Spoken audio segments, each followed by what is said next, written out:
Mentioning Eric Clapton, he just had his 80th birthday recently, and we've seen, Yeah, yourself and a lot of guitarists posting tributes to him.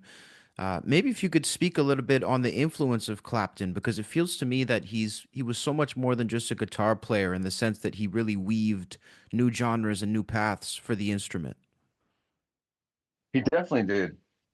He changed his, he changed his thing a few times. What was it? He started off. He was in Cream. He was in Blind Faith, and then he went solo. Um, a few other things, but basic. Um, Bonnie and Brent. I forget what the other band was, um, but he basically, when I heard of him, it was in the '70s. He was doing his own thing. It was, the solo stuff, and Slow Hand was was out. Um, Layla had been out. Derek and the Dominoes.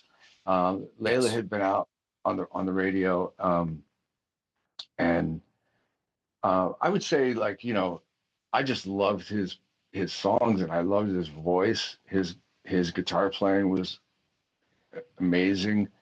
I probably wouldn't say that he was one of. I wouldn't say that when people hear me play, they hear a lot of Eric Clapton, but there's a little bit probably in there.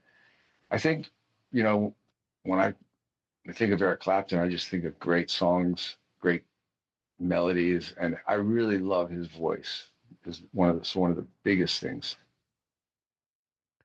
Who would you say is the most influential guitar player, for you personally? Because I think there's conversation about the general influence for everybody, but I would imagine you have, one or two people who really, you looked to at least in the beginning to cultivate a sound. I mean, I basically loved I loved everybody for different little bits of what they did, what their playing brought. It started, you know, I started in the '70s playing guitar, so there was stuff like Jimi Hendrix was on the radio, Zeppelin was on the radio, and then there was a lot of stuff. Um, there was a lot of, the Allman Brothers was on the radio, so all that stuff was important to me because I hear it. I didn't have a record player, but my sister had both sisters had record players, and my older sister had a Jeff Beck record called "Blow by Blow," which is a famous one of his, and that's when I really was like, wow, the guitar is insane on that record. It's just it really you don't even you don't need any vocals. It was just beautiful melodies, and the guitar was so in your face. It was awesome.